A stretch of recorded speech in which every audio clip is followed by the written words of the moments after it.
Terima kasih banyak atas seluruh peserta yang hadir. Terima kasih banyak atas kesempatannya. Semoga antusias. Harapannya kita sama-sama setelah melalui atau mengikuti webinar series ini bisa mendapatkan sesuatu yang bisa dijadikan bahan untuk berpikir, ide untuk menentukan sesuatu, dan semoga bisa memperbaharui karakter kepemimpinan minimal self leaders. Nanti saya akan terangkan selanjutnya. Kemudian aturan pertama yang akan kita sepakati dahulu sebelum lanjut, bahwa di sini kita tidak akan membanding-bandingkan dengan kepemimpinan antar kepemimpinan untuk mencari celah menjelek-jelekkan begitu. Tapi di sini kita murni membahas dan sedikitnya kita akan menganalisis, dan kemudian mudah-mudahan di akhir kita bisa diskusikan untuk kemudian membuat diskusi ini menarik begitu, bahwa kepemimpinan ini adalah masalah-masalah yang dari zaman ke zaman terus menerus ada dengan segala macam kelebihan dan kekurangannya. Demikian. Baik, hari ini saya akan mencoba sesuai dengan set kejadian akhir-akhir ini, yaitu COVID-19, dan kebetulan Indonesia itu negara yang agak telat bereaksi begitu. Kita tidak ingin menjelekkan macam-macam, tetapi kenyataannya seperti itu. Di saat di luar negeri itu sudah heboh dengan segala macam persiapan di bulan 1, rupanya kita baru kaget dan heboh itu di bulan 4 2020. Di sana mereka bulan 12 2019 itu sudah mulai hiruk pikuk, 1, 2, 3 sudah mulai intervensi. Di bulan 4 itu setelah ada yang tumbang baru kita bereaksi. Di situ kita akan mengerucut karena umumnya masyarakat pasti akan melakukan center of point itu kepada pemimpin. Nah, di sini kebetulan kita membahas kepemimpinan. Nah, secara umum ringkasnya seperti itu. Baik, untuk mempersingkat barangkali silahkan slide-nya di next. Nah, pertama-tama saya ingin mengulas satu persatu hal-hal sepele tapi memang prinsip, bahwa ada kejadian di masyarakat kita itu menyamaratakan begitu, membuat persepsi seolah-olah pemimpin, pimpinan, memimpin, dan kepemimpinan itu adalah sama gitu. Nah, ini tentu hal yang perlu kita luruskan, meskipun peserta barangkali sudah banyak yang tahu, karena ini dasar-dasar dalam pengertian bagaimana sebutan tersebut menentukan perilaku seseorang. Pemimpin. Kalau pemimpin itu kita bisa terjemahkan sebagai orang yang memimpin. Konteksnya begitu. Tidak bisa diganti-ganti tuh. Orang yang memimpin. Orang yang memberikan petunjuk. Atau orang yang memberikan pedoman.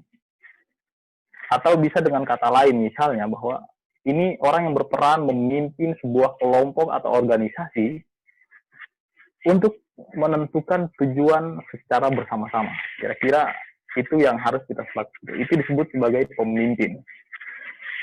Nah, pemimpin ini jadi berfungsi secara krusial. Kenapa? Karena sebuah kelompok, sebuah organisasi, sebuah perkumpulan, lembaga, instansi, atau apalah namanya begitu, korporat, itu tidak akan bisa berjalan sebagaimana mestinya, pincang, kalau misalnya pemimpinnya tidak ada. Kenapa? Karena di situ yang menentukan tujuan bersama itu adalah patronnya pasti pedomannya pasti pemimpin, petunjuknya ada pemimpin, dan dia harus memimpin. Di sini sudah muncul dua istilah yang menunjukkan arti yang berbeda kan. Pemimpin dan memimpin itu sudah jelas fungsinya berbeda.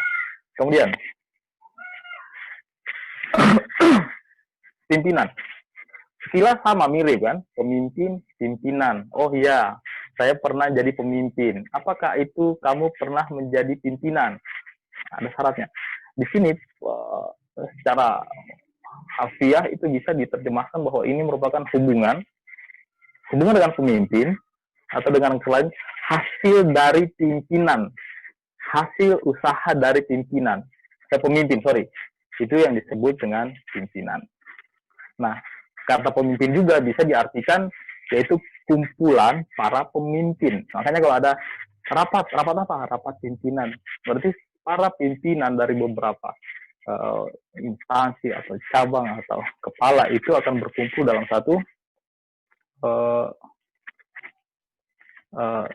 perkumpulan, pertemuan gitu. Nah, itu pimpinan. Kemudian setelah diketahui bahwa itu ternyata memiliki arti lain, pimpinan juga berarti kumpulan para pemimpin, artinya pemimpin dan pimpinan itu jelas berbeda. Selain itu arti lain adalah uh, hasil dari pimpinan itu harus direkam, diingat baik-baik, karena salah menggunakan istilah itu jadi bisa salah dalam menerjemahkan makna. Kemudian ada kata memimpin. Memimpin bisa diterjemahkan dan rasanya secara umum orang paham bahwa memimpin itu suatu bentuk kegiatan mengatur atau menjadi leader, menjadi kepala begitu. Menjadi, atau secara sederhana menjadi ketua sebuah kegiatan. Nah, itu memimpin. Jadi antara pemimpin, pimpinan, dan itu ada sebuah korelasi yang mutlak harus ada. Nah, itu pengertian dari memimpin. Sampai di situ barangkali sudah mulai bisa dimengerti bahwa oh iya, ternyata pemimpin, pimpinan, memimpin itu bukan pengertian yang sama, dan itu tidak bisa disamakan begitu. Jadi ini kalau memimpin bentuk kegiatan dalam mengatur apapun kegiatannya, selama ia melakukan direct, mengatur, mendistribusikan perintah sebagai seorang kepala kepada bawahan, itu artinya memimpin. Nah, itu pada kegiatan apapun ya. Jadi setelah dipikir-pikir, pemimpin, pimpinan, memimpin, barangkali pernah dari ketiga istilah ini kita melakukan tugas tersebut. Pernah kita melakukan rangkaian kegiatan yang disebut pemimpin, disebut pimpinan, atau disebut memimpin.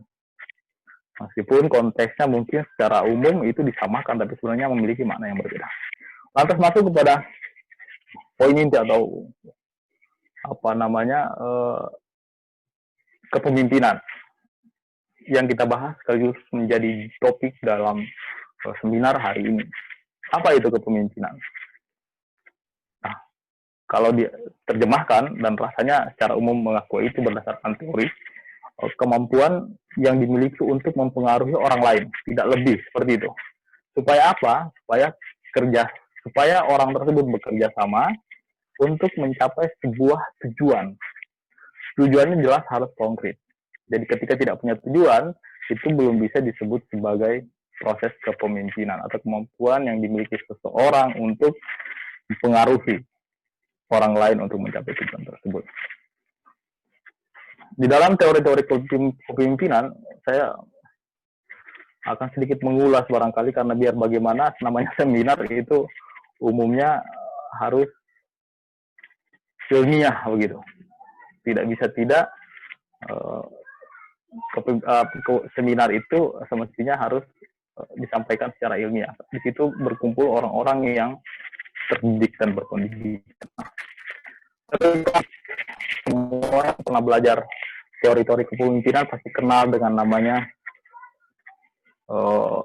teori perilaku atau behavior theory, bahwa kesuksesan dan keberhasilan itu seorang pemimpin diraih semuanya tergantung dari perilaku. Nah, pelan-pelan kita bercermin begitu. Apakah itu sudah pernah kita aplikasi? Jawabannya iya. Sadar atau tidak, sesungguhnya teori perilaku itu pernah kita terjemahkan dalam bentuk perbuatan. Terus ada lagi yang tidak kalah tua begitu, teori Great Man Theory. Ini juga masyhur begitu, teori orang hebat begitu, bahwa pemimpin hebat adalah mereka yang memang terlahir sebagai pemimpin. Yang kayak gimana itu? Pada zaman-zaman Indonesia zaman dahulu yang masa pemerintahan kerajaan itu ya seperti itu. Anak raja dan seterusnya akan menjadi pemimpin dan turun-temurun seperti itu. Bahwa mereka dilahirkan dari rahim pemimpin dan kemudian ia akan melanjutkan tongkat pemerintahan sebagaimana aturan yang diterapkan di dalam kerajaan tersebut. Dan semua di negara pun demikian. Di dunia itu sistem pemerintahan kerajaan itu ya seperti itu. Yang melaksanakan tentu Perdana Menterinya atau bawahan-bawahannya yang ditunjuk untuk melakukan melaksanakan alur perintah kepada bawahan-bawahan. Itu yang terjadi. Ini tahun sudah sangat tua ini, pada abad 18 treatment teori itu masyhur juga Thomas Kriel. Nah, kemudian ada teori-teori sifat, trait teori itu juga bicara bahwa setiap pemimpin itu memiliki mental, fisik, kepribadian tertentu yang sangat berbeda, khas, punya karakter, punya ciri begitu, yang dengan mereka yang bukan pemimpin. Nah, teori sifat itu diidentifikasi lah. Ini termasuk teori-teori klasik yang sampai saat ini, meskipun klasik, sifatnya masih digunakan sebagai tolak ukur seorang pemimpin. Dan itu masuk di dalam materi atau konten konseptual dari ilmu kepemimpinan. Itu. Lantas mungkin ada lagi teori-teori yang lain, yaitu teori transaksional, transformasional, kemudian sekarang yang lagi tren dibahas itu adalah kepemimpinan digital yang terbaru kan. Jadi teori-teori semua ini pada intinya ingin bilang bahwa meskipun dengan gaya yang berbeda-beda, karena nanti ada banyak gaya kepemimpinan lagi yang akan diulas di masing-masing teori itu ternyata memiliki poin yang sangat-sangat positif begitu pada zamannya dan pada waktunya, pada masanya. Ketika diadaptasi pada masa-masa yang berlain, itu mungkin bisa jadi hanya akan menjadi bahan rujukan, tapi tidak sesuai dengan waktu atau masanya. Dan itu yang penting, pengetahuan kita mempelajari kepemimpinan, karena dengan mempelajari itu, kita jadinya tahu set apa yang paling tepat untuk masa-masa sekarang. Mudah-mudahan di akhir kita bisa mengerucutkan itu menjadi sebuah pengetahuan yang bisa dimanifestasi bahwa ini harus dituntut untuk diketahui dan dipraktekkan begitu dalam kehidupan sehari-hari.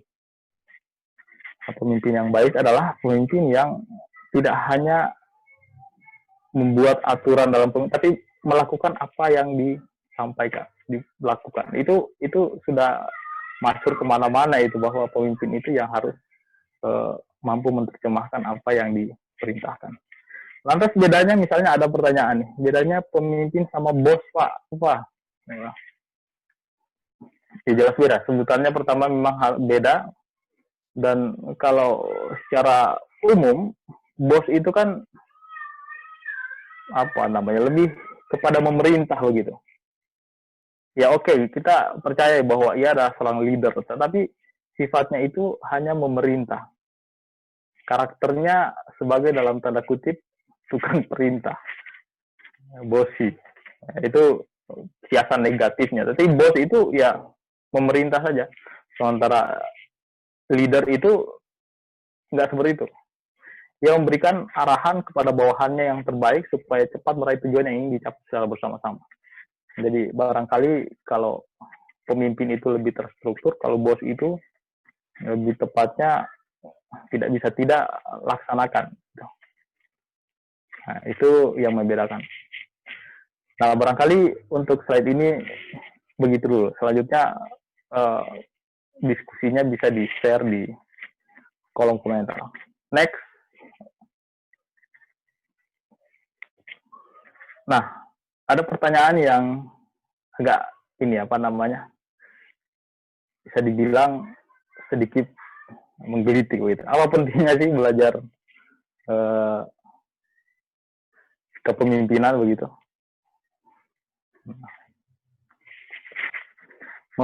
Belajar atau mempelajari kepemimpinan. Secara intuitif kita bisa bilang bahwa untuk itu dengan menerapkan proses kepemimpinan dalam bekerja, itu aktivitas dan kegiatan serta rencana yang sudah ditetapkan bisa berjalan dengan lancar. Tentu sesuai dengan arah dan tujuan yang ingin kita capai. Seperti itu. Jadi pada prinsipnya alurnya itu akan sesuai dengan rencana begitu. Bukan sebaliknya. Sehingga apa? Kepemimpinan kemudian menjadi sangat penting diterapkan dalam kehidupan sehari-hari. Karena orang-orang yang mempunyai semangat kepemimpinan atau jiwa yang matang memiliki tanggung jawab itu akan otomatis amanah.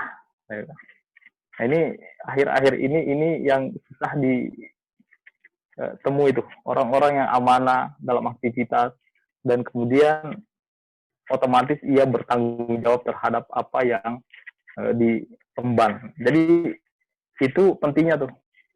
Harusnya kalau semua seperti itu, dunia ini akan sangat tentram dan damai begitu.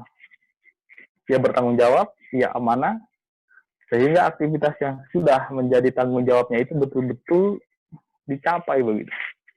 Karena ia bertanggung jawab atas tugas-tugas tersebut. Kemudian, oke, bisa selanjutnya. Nah, masuk kepada prinsip. Ini sedikit lebih cepat ini. Di slide sudah dilihat itu bagaimana ada 5 poin. Kita coba urut satu-satu. Bahwa kepemimpinan ini harus memiliki prinsip kepemimpinan itu tujuan yang jelas, rasa percaya diri, kesepahaman, inisiatif, dan berani mengambil resiko. Nah, bahwa kepemimpinan ini bisa diartikan teknik mempengaruhi. Oke, kita sepakat sampai di situ, mempengaruhi orang-orang yang berada di sekitar kita agar bisa bekerja sama mencapai tujuan. Untuk mempunyai semangat jiwa pemimpin harus sering terlibat kerjasama. Poinnya di situ tuh, sering terlibat kerjasama sebagai tim dalam sebuah kegiatan atau aktivitas apapun itu. Kemudian ketika seorang sering terlibat kerjasama atau teamwork diistilahkan umumnya, maka dari kegiatan itu otomatis akan menghasilkan ide, pemikiran, saran serta gagasan-gagasan. Itu langsung sampai itu kepada pemimpin. Gagasan tersebut, ide tersebut, pemikiran tersebut itu untuk tujuan dari kerjasama yang sebelumnya dibentuk dapat segera diimplementasikan, merupakan hasil daripada ide gagasan itu. Jadi proses teamwork itu pada dasarnya apa ya, terdapat unsur-unsur komunikasi di dalamnya, ada diskusi di situ, ada mencari solusi di situ, ada ide di situ, ada pemikiran, ada pemecahan masalah kemudian yang nantinya akan sangat diperlukan. Dalam apa? Dalam kerjasama tim. Berarti timnya berproses begitu. Karena adanya unsur kepemimpinan yang fix di situ di dalam tim tersebut. Untuk itu, makanya tidak salah kalau prinsip kepemimpinan itu harus tujuannya jelas, harus ada saling rasa percaya, harus ada kesepahaman, harus ada inisiatif, dan berani mengambil risiko atas semua tantangan. Kenapa? Karena di situ kita akan berkomunikasi, berdiskusi, memberikan solusi, memberikan ide, pemikiran satu sama lain. Jadi memang harus menerapkan ini kepemimpinan supaya aktivitas dan kegiatan-kegiatan kita yang terencana itu bisa ditetapkan dan bisa berjalan lancar. Itu yang paling utama, sesuai arah tujuan pastinya, karena kita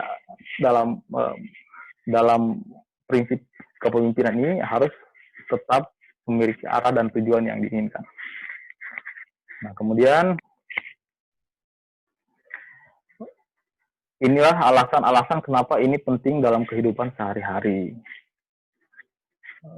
Karena orang-orang yang punya semangat atau jiwa kepemimpinan yang matang itu otomatis punya tanggung jawab yang tinggi begitu. Sehingga disebut amanah dan bertanggung jawab. Ketika tujuannya jelas, rasa percaya diri dalam tim itu ada, sepaham, memiliki inisiatif dan berani mengambil resiko, itu bisa dibilang tinggal menunggu waktu, apapun tujuan yang ingin diarahkan di dalam sebuah kelompok organisasi, itu tinggal tunggu waktu, cepat atau lambat, pasti bisa tercapai. Demikian, next.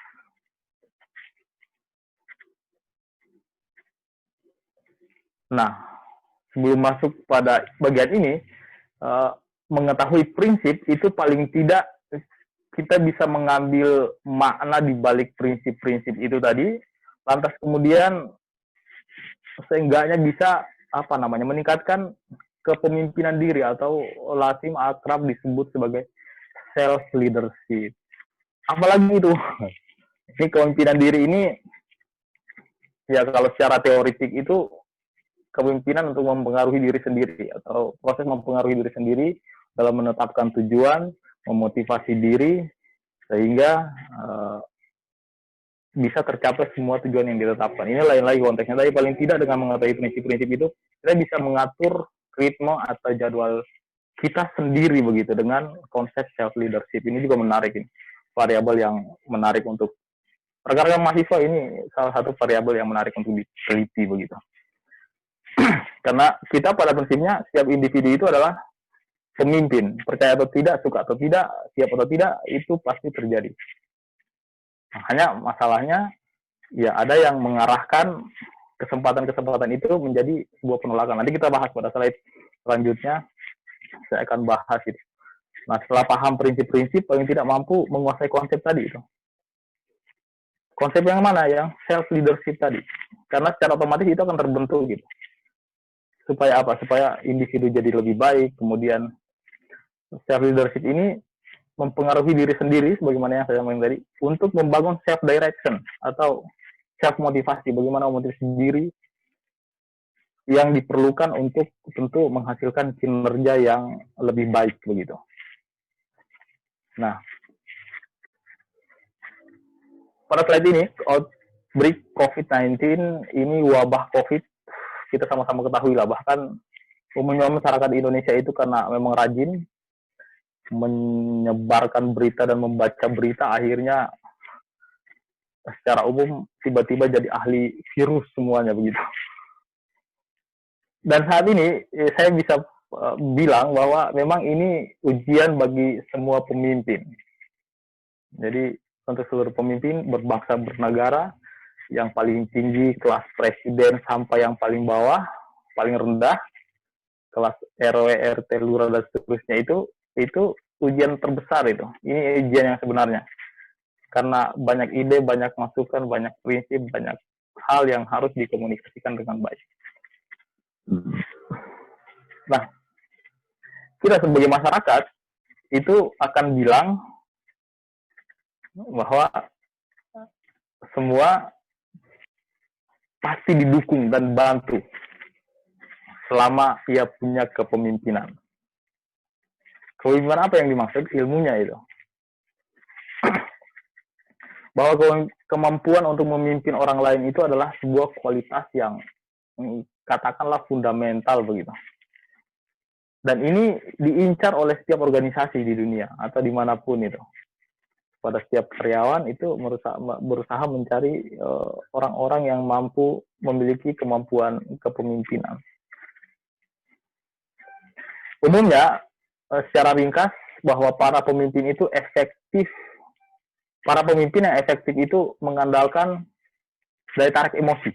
Ini daya tarik emosional itu penting sekali. Kemudian untuk membantu menyampaikan pesan-pesan mereka, bahkan ekspresi emosi dalam pidato itu seringkali menjadi elemen penting yang membuat seorang menerima atau menolak pesan gitu yang disampaikan oleh seorang pemimpin. Padahal itu hanya ekspresi emosi itu.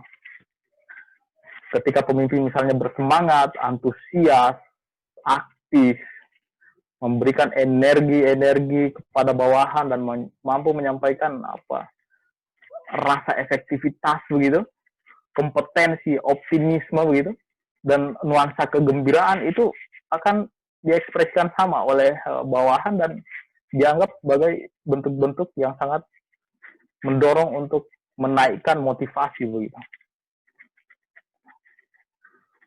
Jadi ini penting, kandungan emosi itu jika menginginkan karyawan atau bawahan-bawahan itu mempercayai visi begitu. Supaya dia mau menerima perubahan sesuai dengan pesan yang ingin disampaikan.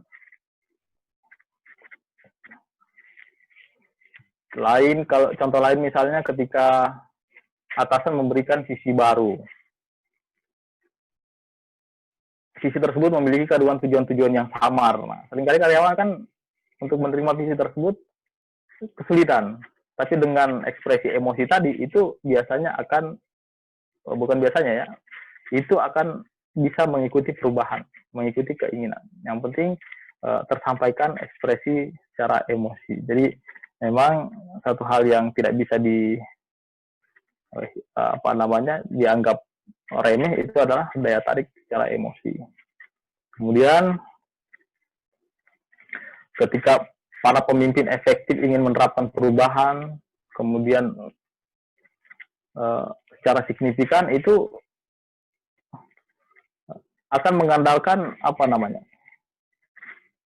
membangkitkan emosi begitu, membangun emosi, dan ketika ia menguasai misalnya psikologi massa, itu akan memobilisasi emosi massa begitu.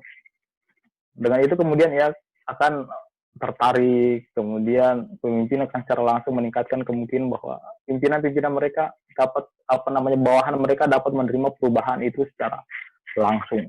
Nah, itu penting ketika mengetahui prinsip kepemimpinan dan ilmu kepemimpinan dengan baik. Kemudian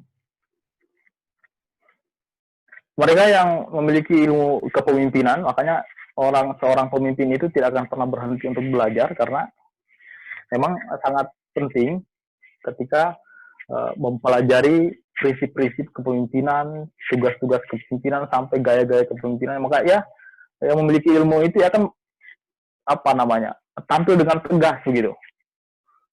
Dan ketika mengambil keputusan, ya teguh misalnya, kreatif, penuh motivasi, berdedikasi, berani terlibat dalam konflik, baik itu antar personal maupun intrapersonal, kemudian mampu menyelesaikan masalah-masalah dengan sigap, piawai bernegosiasi,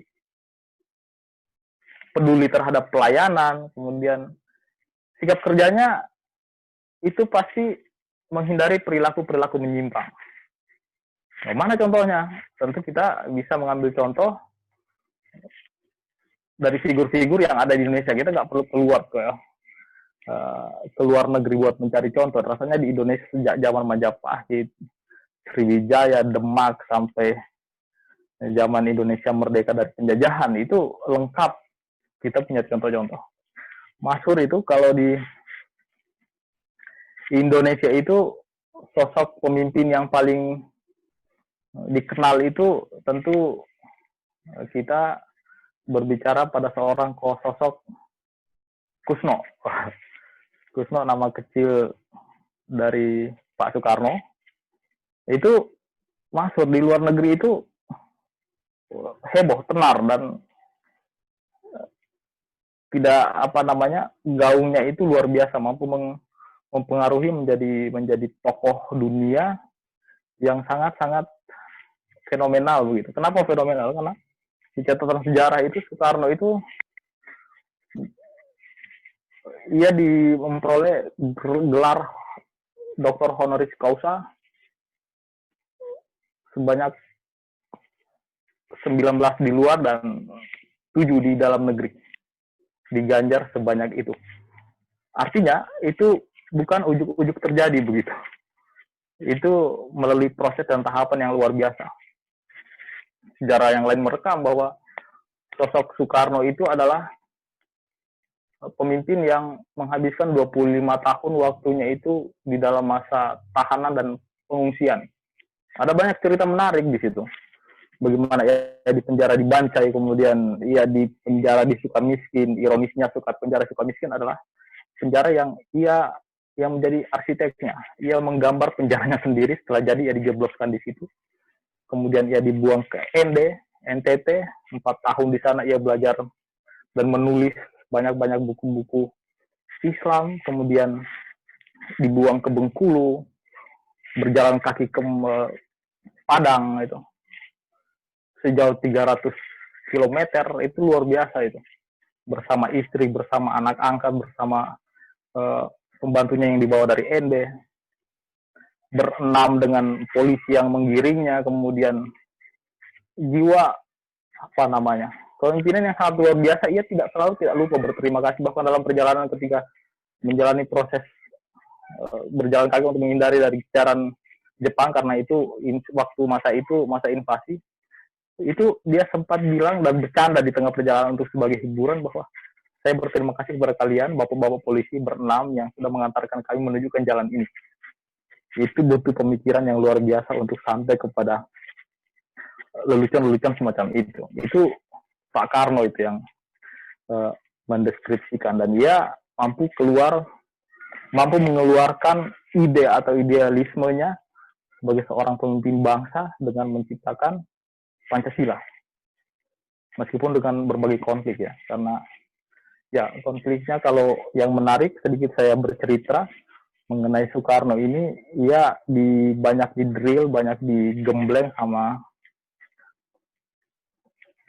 uh, siapa yang dia satu pos sama teman-teman ideologi yang berbeda, ya Semaun, kemudian Musso, Alimin, dan Kartosuwiryo itu akhirnya berbeda ideologi, paham, tapi kemudian mereka bekerja bersama-sama untuk Indonesia. Nah, itu tidak lepas dari gemblengan Cokro Aminoto, bapak kosnya beliau. Dan mereka ya baik-baik saja. Musso dengan komunisnya, Alimin dengan sosialisnya, Soekarno dengan nasionalisnya, Karmijan dengan Islamnya, karena ia berdiri sebagai asisten Bapak Cokro Aminoto di bawah bendera syariat Islam pada masa itu. Kemudian sekolah berlanjut kayak HSP Belanda, dan kemudian mereka bertemu kembali dan mereka berkonfigurasi begitu di tengah banyak kritikan. Dan hal yang luar biasa dari apa yang mereka contohkan itu, mereka betul-betul adalah negarawan begitu. Maksudnya negarawan itu mereka yang bisa menerjemahkan idealisme mereka untuk tujuan kebaikan bangsa ini. Berbeda sama sekarang kan, semuanya mengambil mengambil keuntungan saja begitu. Sekarang ada banyak politikus gitu. Tetapi harus kita akui sedikit yang sifatnya kayak para pendahulu. Sifatnya memiliki karakteristik negarawan gitu. Artinya yang sangat berbeda itu ketika seorang negarawan itu ada perbedaan pendapat, kepentingan, itu mampu mengubah persahabatan menjadi pertikaian. Dulu kawan, sekarang lawan. Politikus kan nggak gitu. Kalau negarawan tidak. Sekarang dulu saling menutupi, sekarang saling bongkar aib. Dulu saling menguatkan, tiba-tiba sekarang melemahkan. Sekarang tidak seperti itu. Kita ketahui pendiri bangsa itu, founding fathers-nya itu, coba kita rescue dulu. Ada berapa yang peserta ketahui bisa diketikkan di kolom chat begitu. Founding fathers bangsa Indonesia. Kita sedikit belajar mengenai kepemimpinan yang ada di Indonesia. Ada berapa yang umumnya pasti sudah tahu kalau oh ya Pak Soekarno tahu. Nah, apalagi anak-anak milenial nih yang wah kecerdasannya luar biasa.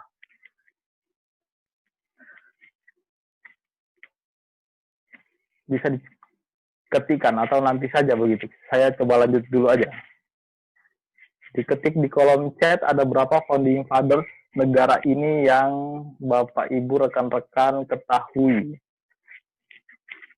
Nggak apa-apa salah, nggak usah khawatir. Ini biar ada aktivitas interaksi saja. Tuh, Pak Rahmat Taufik, Soekarno, Bu Hanta, Pak Jonan, ada Soekarno-Hatta, terus ada Muhammad Ahmad-Yata, Yamin, Supomo, Adi Kusumo, Maramis, gitu kan. Oke, bagus. Itu artinya bahwa semua yang mengetahui itu melakukan identifikasi, membaca peta Indonesia dan mempelajari sejarah dengan baik. Karena semuanya benar. Saya ingin menjelaskan paling tidak 4 orang saja, atau 3 orang. Biar Soekarno-Hatta, oke, kita pahami, ia adalah seorang proklamator didampingi oleh Bung Hatta, dan salah satu yang tidak kalah menarik itu yang jarang diekspos barangkali, Buya Hamka. Bahkan banyak yang tidak tahu siapa Buya Hamka. Hamka itu singkatan dari Haji Abdul Malik Amrullah. Jadi Buya Hamka berjuang di jalur agama, jalur dakwah, Muhammad Hatta berjuang di jalur diplomasi, dan Soekarno berjuang di jalur politik.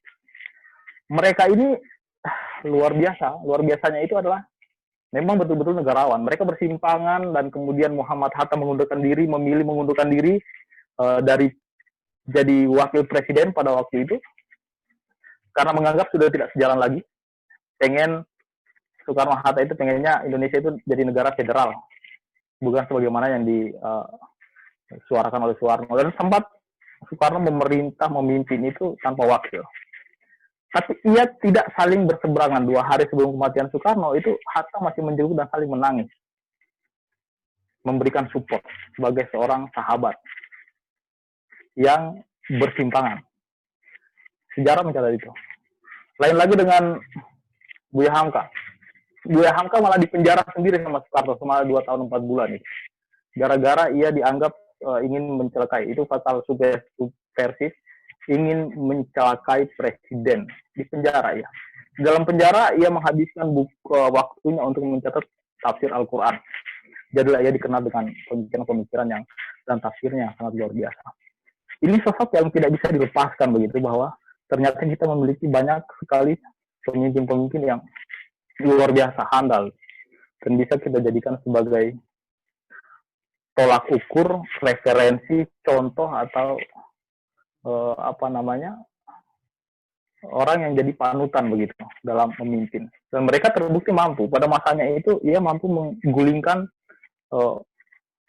imperialisme, kolonialisme, itu mampu merubah keadaan menjadi sesuatu yang sesuai dengan ideologi yang mereka bangun. Sekarang bedanya berubah saja namanya. Dari dulu kolonialisme sekarang neokolonialisme, dari dulu liberal neoliberal, dari dulu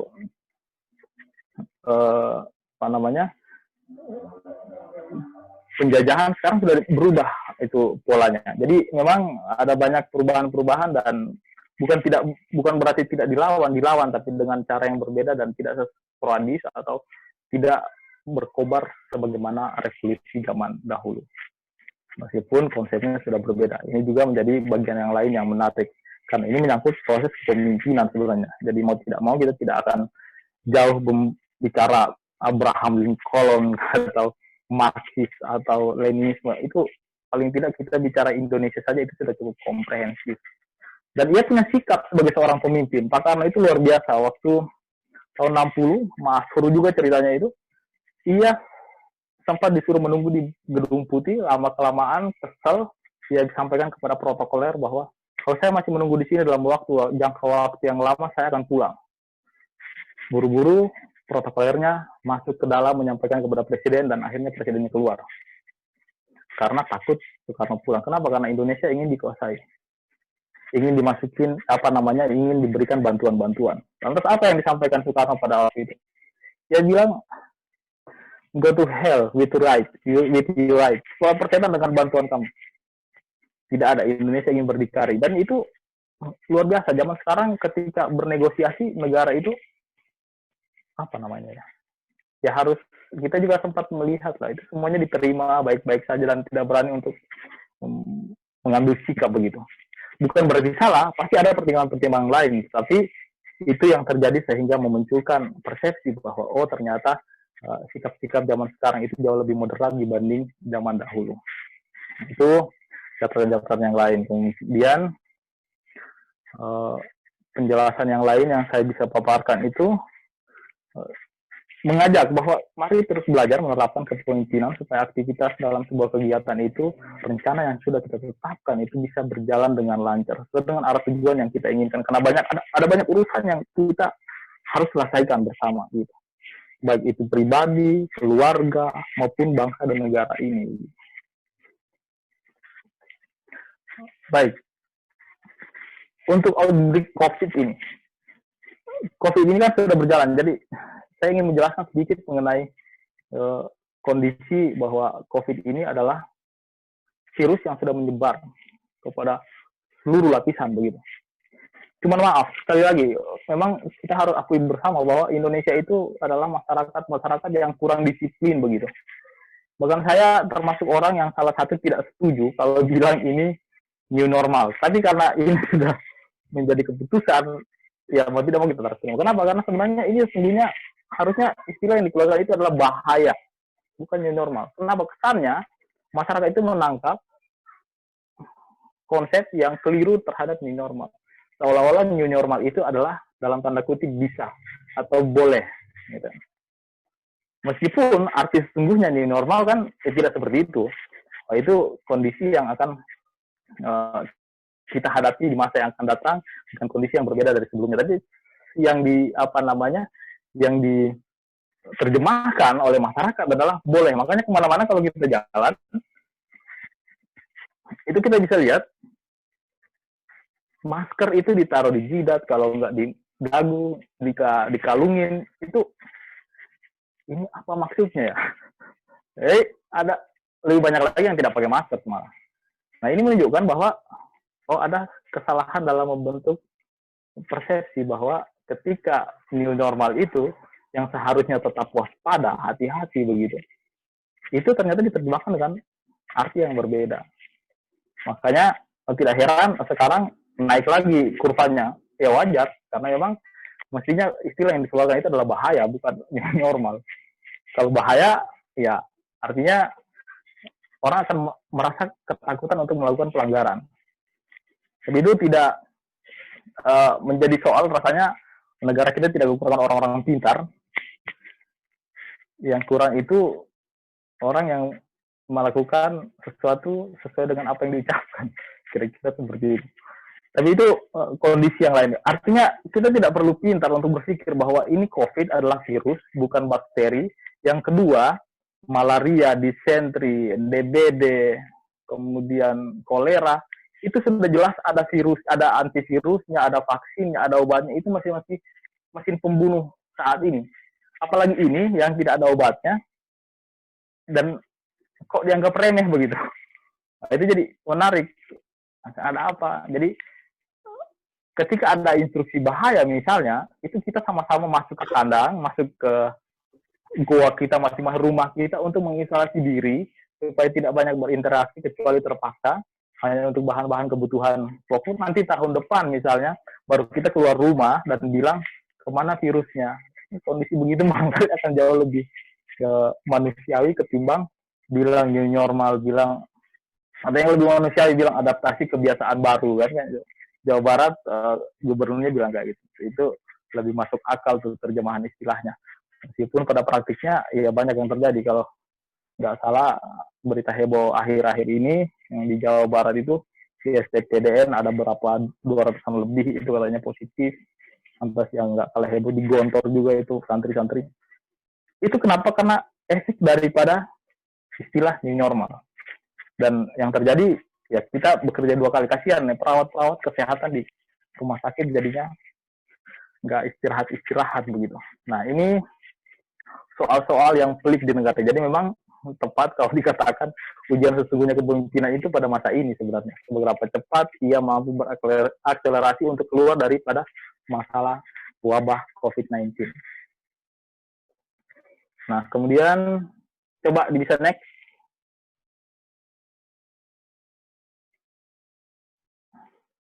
Nah, apa yang menarik dari kepemimpinan? Tadi sebagian sudah. Nah, di sini kita bicara mengenai pendekatan psikologis.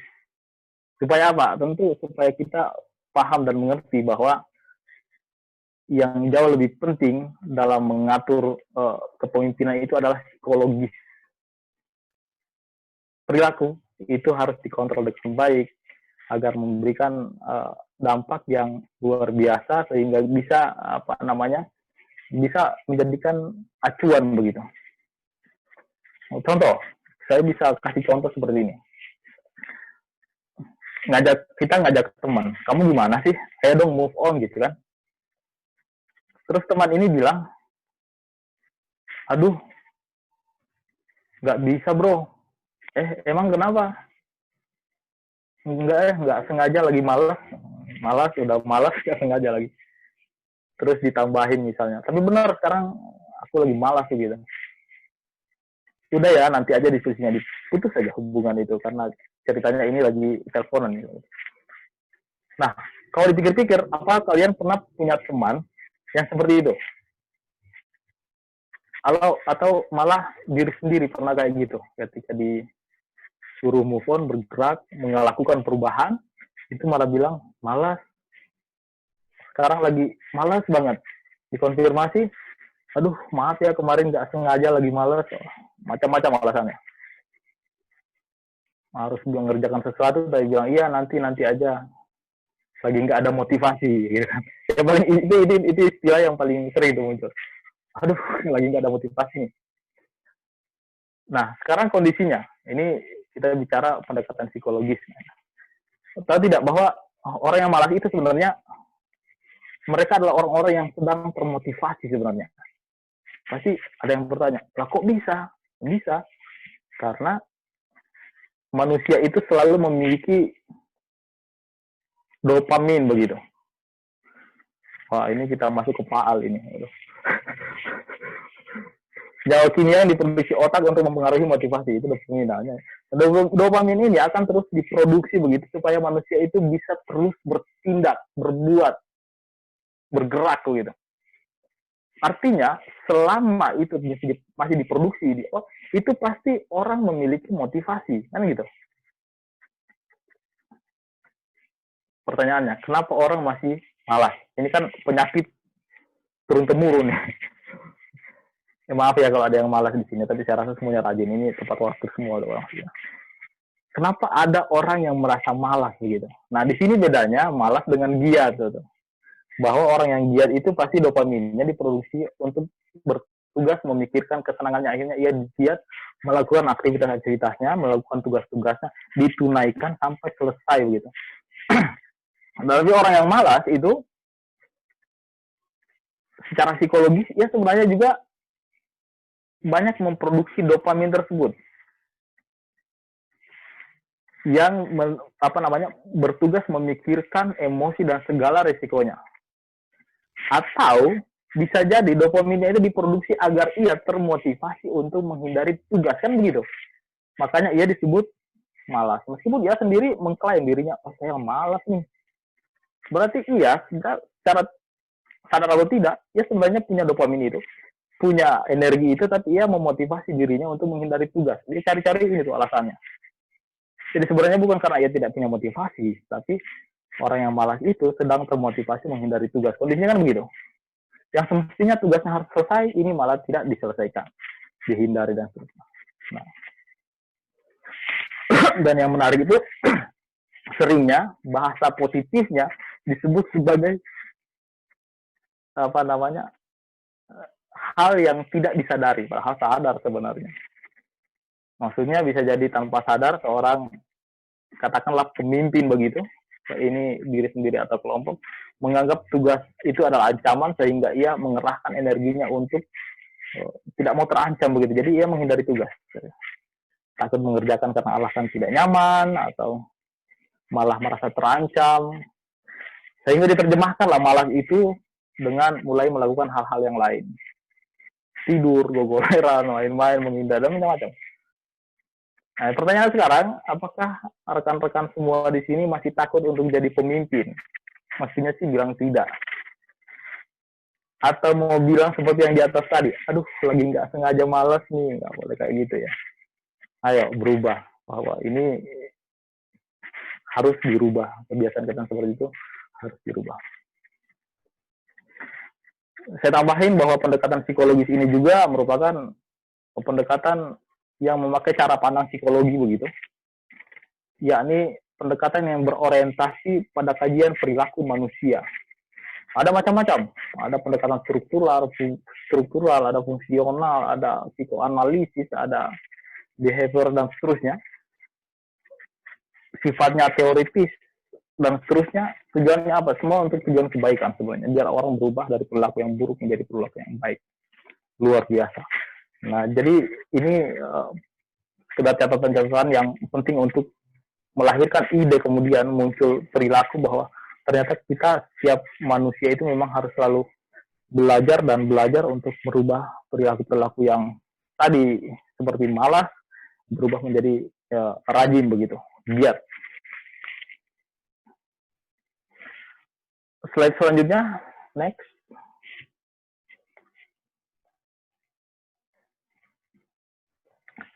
Nah, ini bagian lain nih. Ternyata untuk memperoleh materi atau apa namanya, materi-materi yang lengkap terkait kepemimpinan, ya mau tidak mau rujukannya mengikuti pelatihan kepemimpinan. Harus mengikuti pelatihan kepemimpinan. Supaya lengkap, karena di pelatihan itu kita akan belajar bagaimana menjadi seorang pemimpin yang efektif. Jadi rekan-rekan semua bisa memilih pelatihan-pelatihan kepemimpinan yang diadakan baik secara online atau offline. Sekarang lagi trennya online semua, jadi itu tinggal find saja, dicari mana yang paling sesuai untuk efektivitas kepemimpinan sesuai dengan pekerjaan yang saudara-saudara pimpin, dan itu akan sangat support. Karena belajar menjadi pemimpin efektif itu seorang yang bersedia mengambil risiko. Itu efektifnya satu, berani ambil risiko, menciptakan dampak pengaruh, kemudian membuat perubahan yang sangat berharga buat seluruh bawahan, kemudian menciptakan kebaikan-kebaikan untuk seluruh anggota tim, kemudian mendapatkan keunggulan atau jiwa kompetitif. Nah, ini penting. Ketika seorang kehilangan jiwa massa atau perasaan kompetitif, maka ia tidak akan bergerak gitu. Di pelatihan itu saudara akan terbantu untuk mengasah kompetisi. Nah, materi yang disampaikan pasti relevan dengan bidang-bidang tersebut. Jadi secara langsung semua anggota yang belajar di situ akan memahami dan mampu mempraktekkan bidang kerja mereka masing-masing. Yang tadinya lupa menjadi ingat, kemudian yang tadinya tidak tahu jadi tahu. Tidak hanya itu, semua peserta pelatihan itu pasti bisa semakin dekat berinteraksi satu sama lain, sehingga link juga terbuka tuh. Jadi selain berkompetisi, kita akan mendapatkan masukan-masukan, ide, pemahaman, konsep dari rekan-rekan yang pernah kita sama-sama belajar di dalam sebuah pelatihan. Itu yang harus dimanfaatkan dengan baik. Ketika kegiatan-kegiatan yang dilakukan dalam pelatihan, kita akan saling melihat keunggulan rekan-rekan kerja kita dalam satu tim. Sehingga masing-masing peserta pelatihan itu akan merasa lebih percaya diri, bukan mengembangkan segala keunggulan yang dimiliki. Kemudian meningkatkan percaya diri. Nah, ini tidak kalah penting, karena kalau tidak percaya diri, ya gimana mau efektif begitu. Percaya diri dalam hal apa? Misalnya mengemukakan pendapat, menyampaikan ide, memberikan pujian kepada tim, memberikan umpan balik. Kemudian percaya diri ini baik untuk membawa kita menjadi individu yang efektif, tentunya efektif dalam hal pekerjaan dan kehidupan pribadi. Nah, itulah kalau di pelatihan itu dipenuhi dengan diskusi yang deep, mendalam, intensif, supaya mendorong peserta untuk berdiskusi secara jujur begitu, otentik dan jelas. Tujuannya apa? Memang tidak lain, untuk percaya diri dan efektivitas. Gitu. Kemudian dengan pelatihan, seorang akan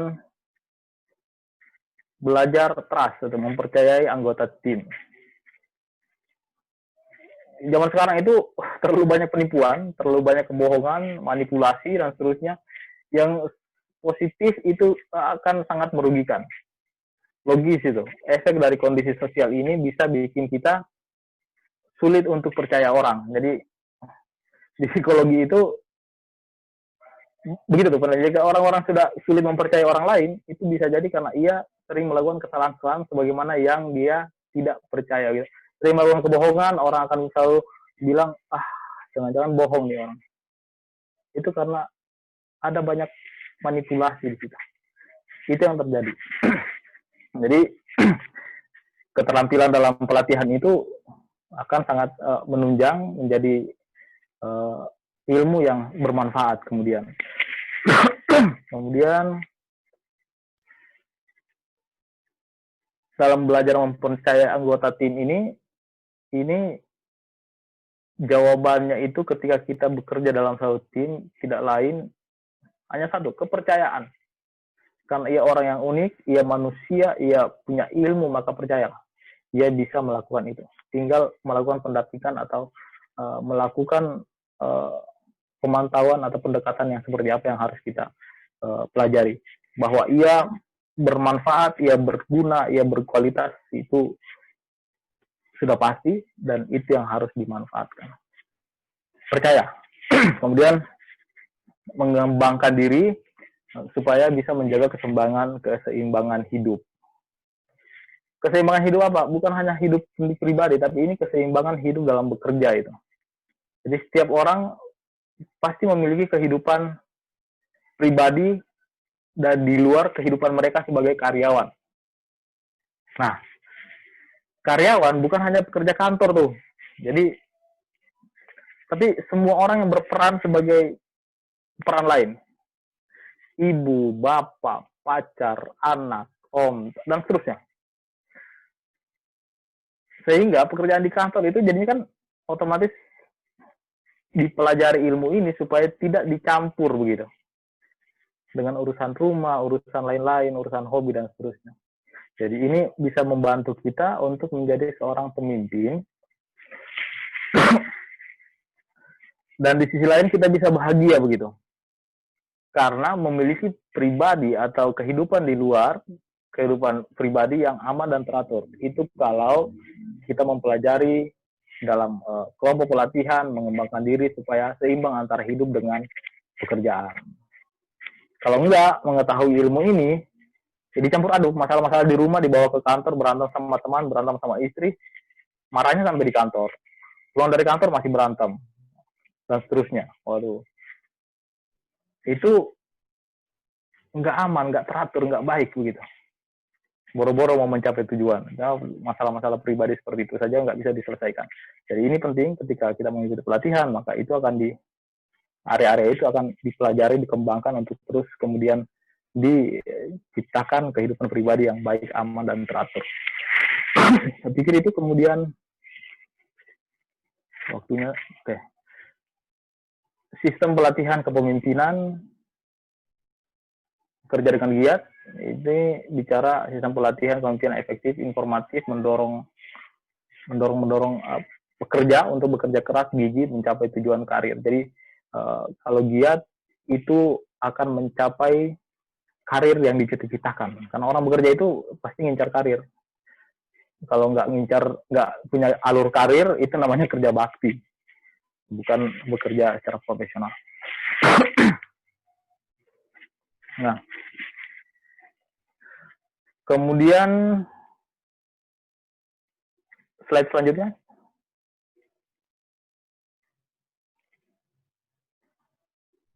Ya, ini ungkapan-ungkapan yang disampaikan oleh Maxwell bahwa ini pemimpin itu harus begitu.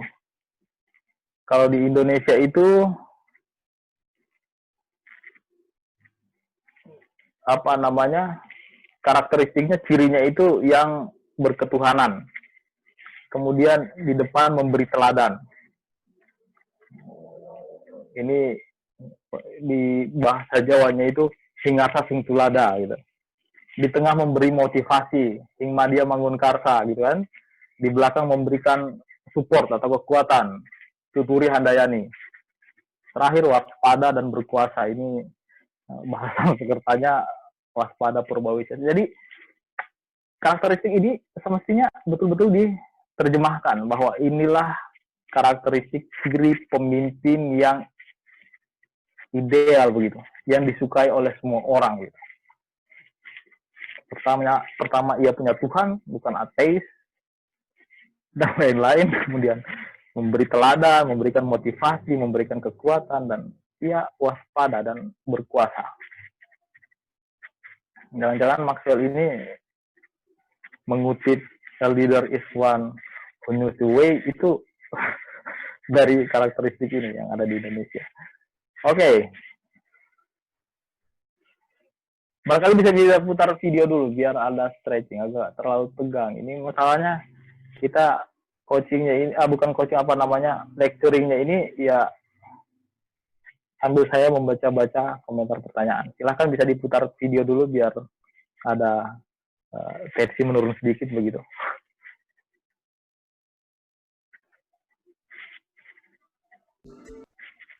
Yang cantik ini punya banyak cerita menarik. Berbagai macam kalangan hidup di sini. Dari mereka yang hidup sederhana, sampai mereka yang Yang berkecukupan. satu lagi. Coba kita mulai Achievement. dari berapa jumlah populasi manusianya. Jumlah yang sulit dibayangkan, tapi menarik untuk diketahui. Operator, Sekitar 200 video yang satu lagi. hidup di negara ini. Mayoritas populasi kita sebenarnya sudah keluar dari kategori poor income. Tetapi, banyak dari mereka yang belum mampu untuk berada dalam middle class income. Mereka adalah mayoritas yang tidak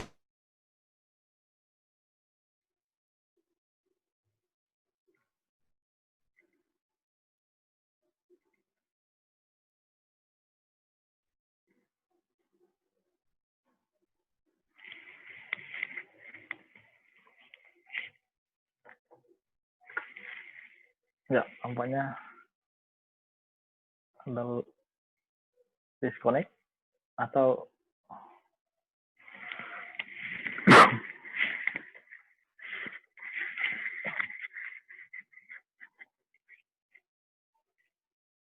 halo Mega, hadir?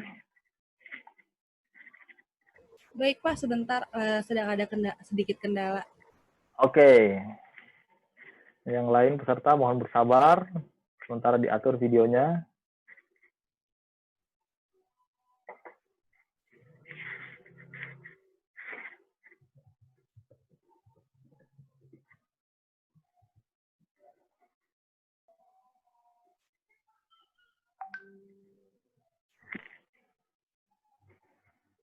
Oke, mungkin ada kendala di sinyal, Pak. Oke, kita lanjut saja kalau begitu, nggak ada masalah. Nanti kalau masih ada waktu, kita baca play di akhir. Apa mau langsung tanya jawab aja, Pak? Saya tampilin aja dulu, ini mengenai 13 kepemimpinan yang patut untuk diperjuangkan. Bentar ya, Pak. Saya buka dulu dari saya.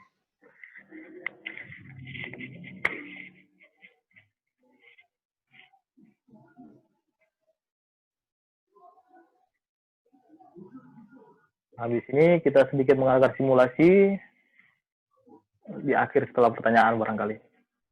Nah, ini ada 13 diidentifikasi kualitas kepemimpinan yang mesti diperjuangkan begitu.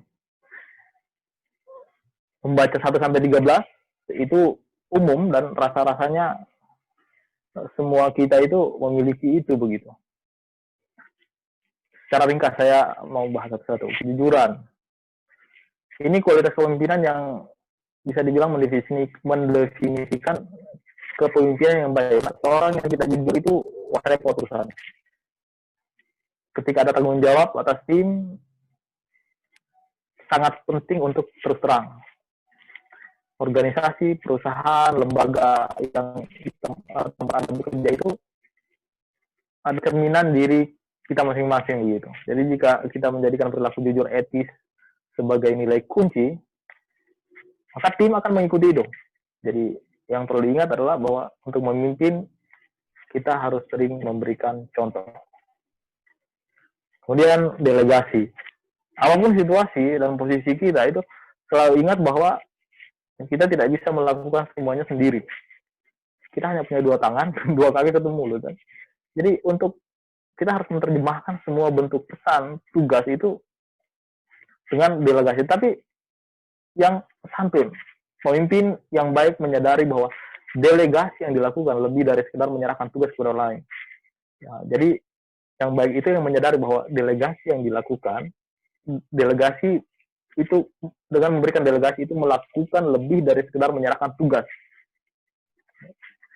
Ini kondisi ini percaya tidak percaya bahwa bawahan Anda akan mampu menangani tugas yang diberikan kepada Anda. Kalau perlakuannya seperti itu. Mendelegasikan kepada orang lain menunjukkan bahwa Anda punya kepercayaan diri dan kemampuan mereka. Anda percaya kepada mereka untuk melakukan tugas itu. Dan ini bisa menghasilkan sisi lain atau disebut dengan moral positif di tempat kerja.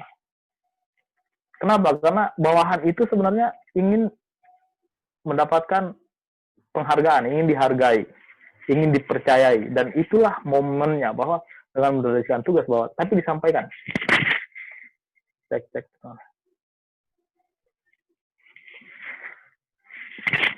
Halo, cek. Suara hilang ya?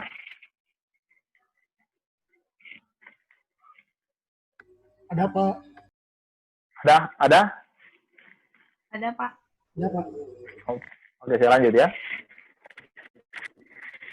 Jadi pada saat yang sama itu mereka akan merasa terhormat begitu. Karena dipilih dan mereka merasakan sebagai orang yang penting. Nah, itu poinnya kalau delegasi. Jadi bukan semata-mata hanya mendelegasikan kamu tugas ini, kamu kerjain ini. Itu namanya ngerjain kalau bertubi-tubi dan tanpa pengarahan yang jelas. Tapi kalau sesuatu dengan penjelasan yang baik, itu akan diterjemahkan bahwa oh, saya berarti adalah orang yang penting. Itu delegasi. Kemudian komunikasi. Komunikasi ini adalah kunci sukses semua orang. Bahkan mereka yang tidak punya mulut, tidak bisa menggunakan mulutnya, tidak berfungsi pun itu bisa melakukan komunikasi. Kenapa? Karena komunikasi kalau tidak jelas, karyawan akan sulit paham visi, misi, tujuan yang akan kita capai. Gitu. Dan itu harus konsisten. Konsisten apa maksudnya? Harus menetapkan harapan kerja, memberikan umpan balik yang konstruktif dengan komunikasi yang baik. Itu diharapkan karyawan punya pemahaman dan arti tentang apa yang harus mereka kerjakan. Selanjutnya ada kepercayaan diri. Ini sama-sama kita ketahui. Kemudian saya percepat lagi. Komitmen, sikap yang positif, harus kreatif, menginspirasi, punya empati. Kemudian akuntabilitas itu bicara mengenai pemimpin bertanggung jawab atas kerja semua orang yang dan seluruh kinerja bawahan. Kemudian ketika semua berjalan baik, mereka memuji. Namun ketika masalah muncul, mereka mengidentifikasi mereka dengan cepat, dengan mencari solusi, kemudian membuat tim kembali ke jalurnya.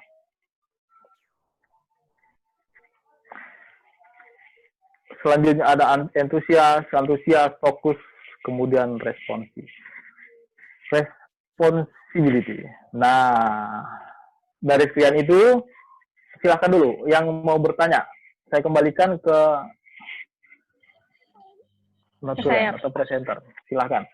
Biar ada sesi tanya jawab. Soalnya hari Jumat ini. Ya, kita kebetulan. bentar lagi ya. Waktunya lebih singkat ya, Pak ya. Ya, silakan. Sekarang langsung aja masuk ke tanya jawab. Udah lumayan banyak sih Pak ini yang bertanya. Pertanyaan pertama ada dari Adi. Mohon izin Pak Hadras, hal utama dalam melatih kepemimpinan itu lebih baik dituangkan ke diri sendiri terlebih dahulu, atau kepemimpinan itu akan terbentuk secara sendirinya sesuai keadaan lingkungan dan sesuai tekanan yang dialami oleh sebuah individu tersebut. Ya, jadi perlu diberikan garis bawah antara kepemimpinan dengan cobaan hidup yang menguatkan menjadikan seseorang tabah. Jadi kalau konsennya ingin melatih kepemimpinan untuk pribadi, itu silahkan mengikuti pelatihan self leadership. Di situ akan mendapatkan materi cakupan yang khas, yang cukup, yang komprehensif untuk pribadi. Kalau ingin memimpin atau sudah terlibat dalam bentuk-bentuk kepemimpinan dan untuk menunjang karir dalam kelompok, dalam grup besar atau organisasi, itu ikutlah atau materi pelatihan kepemimpinan dalam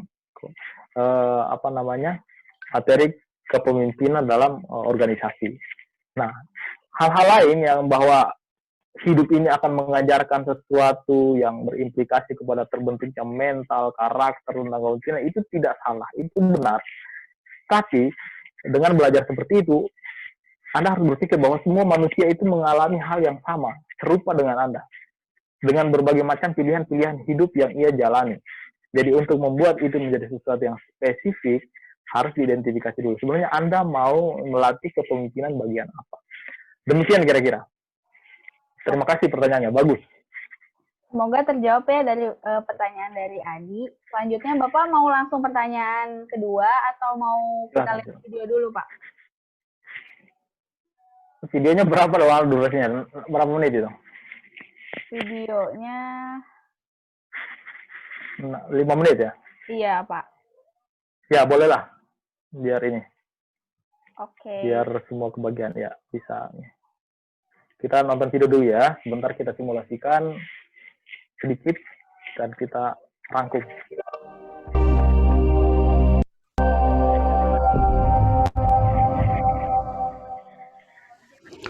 Welcome back to TD Insights Live. For the last several months, I've been researching, writing, and speaking about the post-COVID-19 new normal.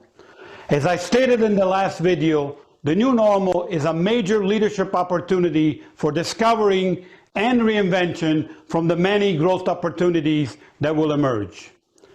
If that is the case, what should you be doing right now to prepare during this surreal time of social distancing?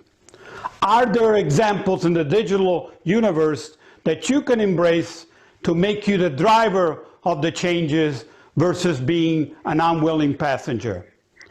Here are 3 leadership strategies that you can embrace right now and in the new normal. Number 1, innovate or die. Recently, I was fortunate enough to participate in a software development webinar. Via Zoom, product managers and software engineers presented new mock-up features to industry experts such as myself, plus current and future customers. It was enlightening to see the heavy engagements via chat, via surveys, via direct feedback. More interesting was the engagement from potential future customers in the questions that they asked, sharing their pain points, and in essence, almost making the product already their own. Innovation is key, especially during this downtime. Amazon is a good example of the focus on technology innovation, as they believe it's core to their mission of getting ever closer to consumers. In fact, according to Bain, on average, the world's top 10 retailers will spend $100 billion less over the next 5 years than Amazon on innovation. The current social distancing framework is the perfect time to engage the ecosystems of experts and customers to emerge as a strong market leader in the new normal. Number 2, the continuous learning race. If you've been following me on social media, you will have noticed that in this surreal environment, I am busier than ever. In fact, I'm using social distancing to step up my game, to do more personal videos, more podcasts, and find new ways to reach global audiences. My focus has always been on delivering thought-provoking, data-backed content. Because of COVID-19, retail will go through major digital transformations in the future, and technology will increase its importance. Remember that according to Forbes, 70% of digital transformations will fail. You do not want to be in that category. This is a time to research, do lots of reading, and to continue to engage both customers and experts to accelerate continuous learning and build the next generation solutions for the new normal. Number 3, failure to communicate. In April, I was scheduled to deliver a keynote to a large group of retailers in London. Because of COVID-19, the live event was postponed. The organizers decided to launch a virtual version, 5 days, 1 hour, lunch and learn format. It was inspiring that hundreds of people attended, not just from Europe, but from all over the world, to hear great leadership and innovation content. The new normal requires rethinking how content is delivered globally, especially in the next 12 to 18 months. If you're thinking trade shows to deliver that next big ideas, they've been dying for years. And in fact, according to Statista, attendance has declined for the last 4 years in a row. COVID-19 should not be an excuse to under-communicate your value. It's actually the opposite. How do you add differentiated value to your customers digitally, clearly elevate your leadership, and move the industry forward? In summary, leading in the post-COVID-19 new normal will require intensified focus on innovation, continuous learning, and increased utilization of digital communication tools to keep your brand top of mind with customers. Leverage this downtime wisely. Follow the example of Isaac Newton, who was forced to study from home during the Great Plague of 1665. He called the social distancing time the year of wonder. He invented calculus. He saw that apple falling from the tree. He returned to Cambridge, and 2 years later, he was a full-time professor. Innovate, continuous learning, digital communications. Thank you. If you like this video, subscribe to my channel on YouTube and leave comments on any future topics. See you next time. Oke. Nah, oke, di Silakan Pak Hadas. videonya. Oke. Lanjutkan ya. Baik, tadi ada video singkat yang menggambarkan bagaimana kondisi kepemimpinan yang kita akan kerjakan selama masa istilah new normal ini begitu. Nah, itu memberikan gambarkan bahwa pada video tersebut menjelaskan bahwa jarak sosial ini adalah waktu yang ideal untuk menyempurnakan keterampilan dan kepemimpinan yang kita miliki gitu. Kenapa? Karena poin daripada video itu adalah transformasi digital ada di depan membentuk fokus, kemudian yang itu intensif berjalan, kemudian ada inovasi di situ.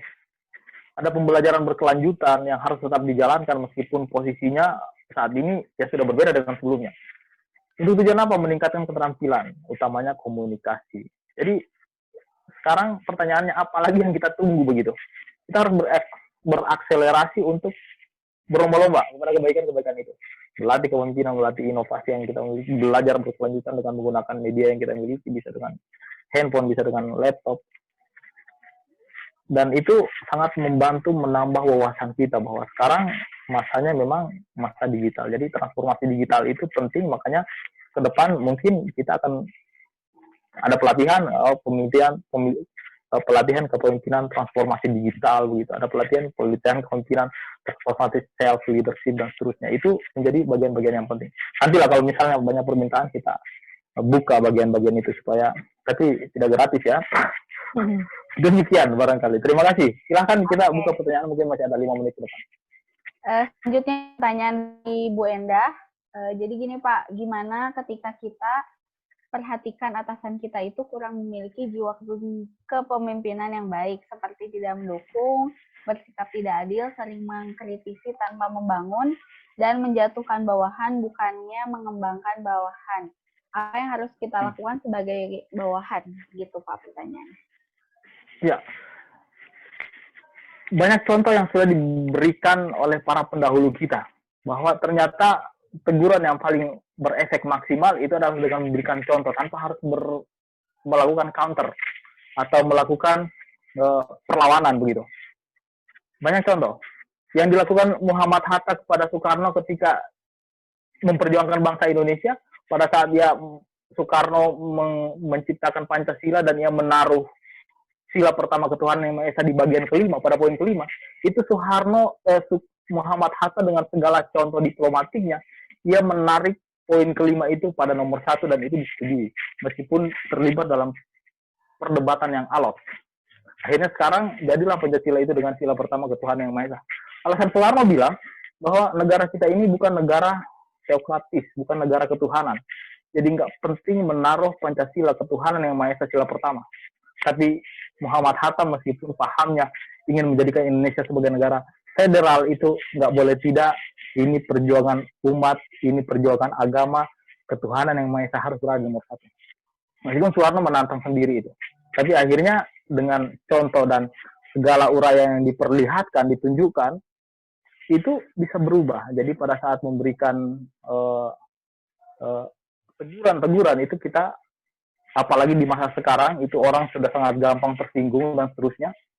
Itu hal yang paling ideal adalah dengan memberikan contoh-contoh. Dengan begitu, paling tidak sisi berpikir yang murni dari seorang pemimpin itu, dia suka marah, ia suka tidak memberikan contoh dan seterusnya.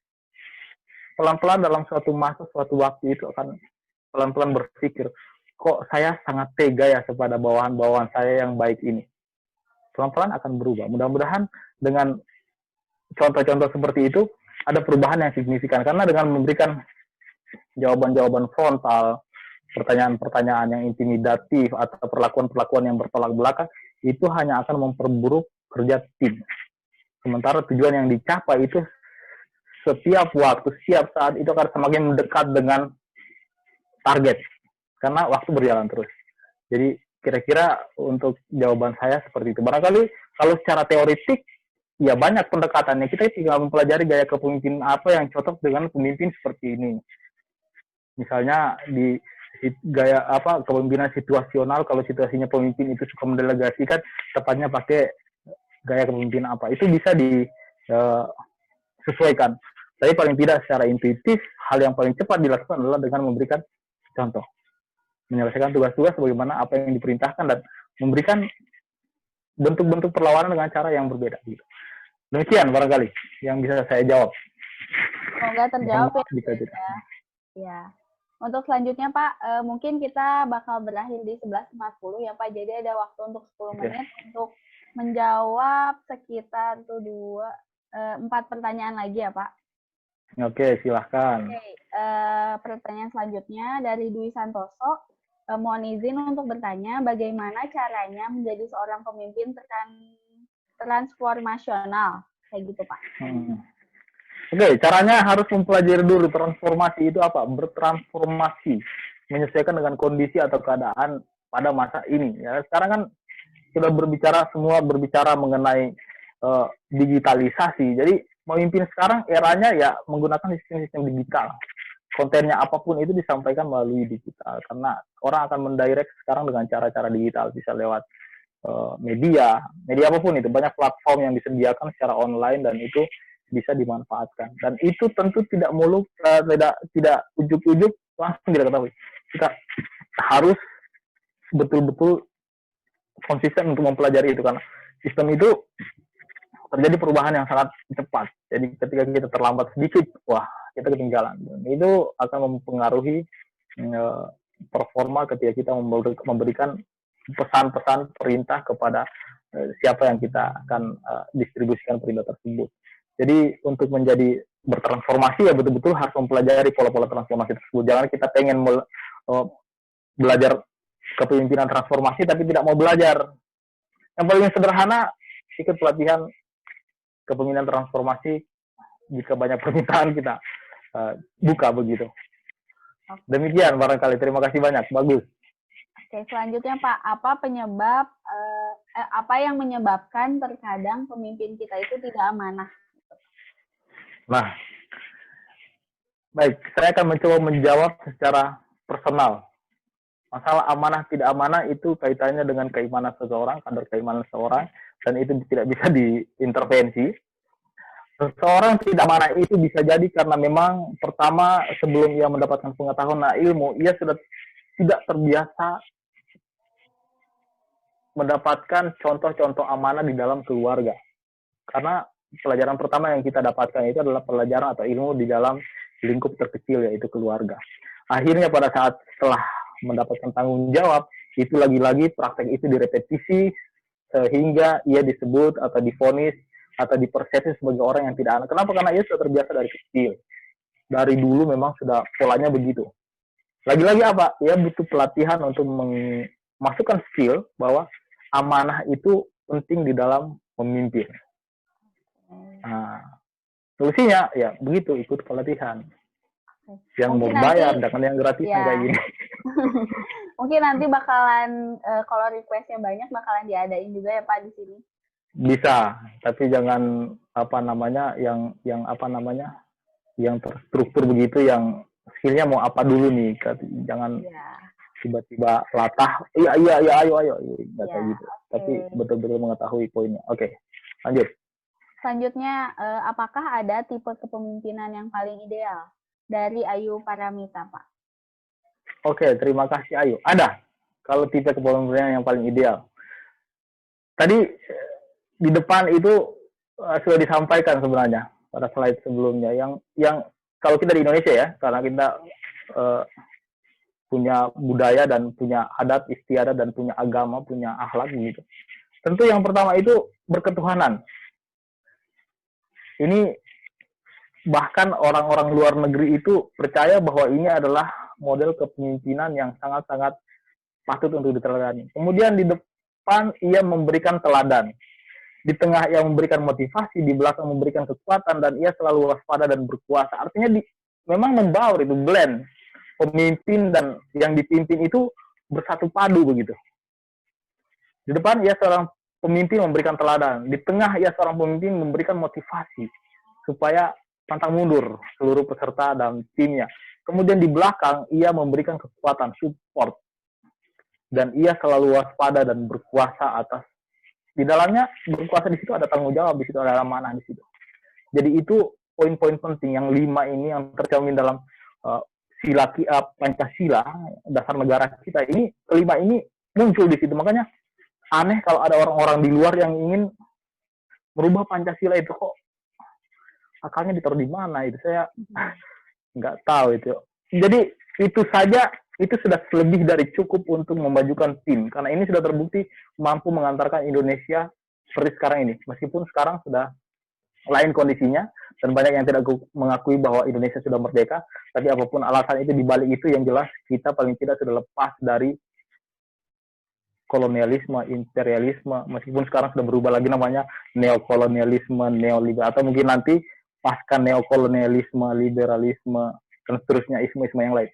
Demikian, terima kasih banyak pertanyaannya.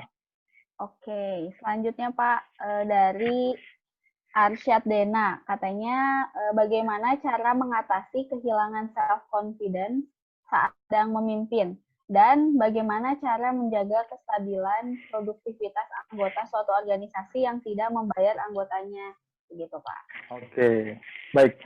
Jadi selain pengalaman, memang disitulah pentingnya mengikuti pelatihan. Di sini rasanya ketika membahas itu semua, itu akan sangat luas, komprehensif, tidak detail, dan juga tidak mendalam. Dengan mengikuti pelatihan, catatan tersebut itu bisa dikomprehensifkan. Karena di situ, di dalam pelatihan kita akan melakukan simulasi-simulasi yang berkaitan langsung dengan masalah-masalah tersebut.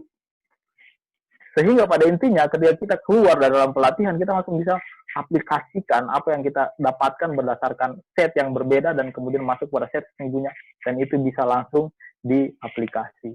Makanya kelebihannya ketika mengikuti pelatihan itu kita mendapatkan ilmu tambahan. Selain itu kita juga memperluas. Jadi tadi itu memang ada kondisi di mana kita harus percaya diri, confidence, kemudian mengatur ritme bawahan dan atasan itu. Tapi tidak semuanya kita harus bisa direct sebagaimana yang kita inginkan kalau kita tidak memiliki ilmunya. Cara mendapatkan ilmunya tentu dengan mengikuti pelatihan-pelatihan kepemimpinan. Begitu barangkali. Oke, terakhir ya. Oke. Pertanyaan terakhir dari Rizwandi. Katanya izin bertanya, langkah-langkah yang ditempuh seorang pemimpin yang bijaksana dalam mengelola suatu lembaga atau perusahaan dalam menghadapi problematika di era disrupsi seperti ini, seperti saat ini, ya gimana katanya Pak? Langkah-langkah yang langkah pertama yang paling sederhana adalah ia dengan mempelajari konteks keadaan saat ini. Dengan belajar, ia akan melakukan melakukan pengkondisian, melakukan adaptasi terhadap perubahan. Kan disrupsi ini sudah sangat luar biasa, karena apalagi sekarang society 5.0 itu. Jadi ada banyak perubahan yang terjadi sementara kita hanya sampai pada tataran pembahasan, kayaknya kita belum siap nih. Sampai kapan kamu tidak siap? Kenapa? Karena tidak mencari ilmu tentang itu. Makanya tadi kembali lagi, memang penting mencari tahu apa yang tidak kita, karena banyak, termasuk saya juga, banyak yang tidak saya ikuti perkembangannya. Makanya kita harus sadar dan cari tahu terus apa-apa yang kurang di dalam pemahaman dan pengetahuan kita, sehingga kita bisa mengupgrade sendiri skill. Itu penting masuk pada kaitan self leadership. Kalau tidak, wah selesai. Sampai seterusnya kita kan hanya bisa mengeluh. kok kayak gini, kok kayak gitu, kenapa begini, kenapa begitu. Ya karena tidak ngapa-ngapain, intinya begitu.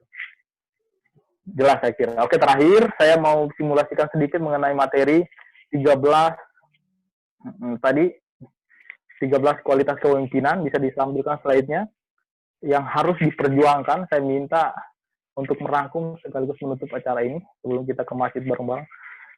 Diketik di kolom komentar ada berapa tipikal kualitas yang sudah rekan-rekan miliki begitu.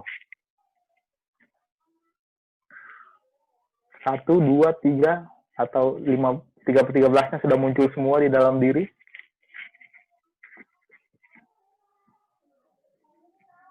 Ada tidak tadi? Ada honesty, ada delegasi, ada komunikasi, ada confidence, ada komitmen, ada yang 8, ada yang 7, ada yang 5, ada yang setengahnya 7,5, ada yang mungkin kurang, nggak ada yang 7. Oke, bagus. Dari kesemuanya, saya simpulkan dari kesemuanya memang tidak lengkap. Aturan semuanya harus 13, sehingga memang penting kita mengikuti pelatihan-pelatihan selanjutnya. Ini bukan promosi, bukan apa. Kami juga, Agil juga belum tentu mengadakan itu, tetapi penting menguasai ini karena ini yang harus diperjuangkan untuk seorang pemimpin, sehingga ia menguasai prinsip atau konsep kepemimpinan. Demikian barangkali, terima kasih banyak ya atas kehadiran, partisipasinya, perhatiannya, waktunya, dan semuanya. Terima kasih banyak, salam sehat selalu. Pokoknya jangan tertipu sama new normal, pakai istilah bahaya. Jadi kita kemana-mana, masker jangan dikalungin, jangan ditaruh di jidat, jangan ditaruh di mana-mana. Pakai yang benar gitu, supaya sehat. Karena kita sama-sama berjuang. Mudah-mudahan kita ketemu lagi dalam kondisi yang masih sehat, walafiat, sejahtera, dan berbahagia. Terima kasih. Sekian. Wassalamualaikum warahmatullahi wabarakatuh.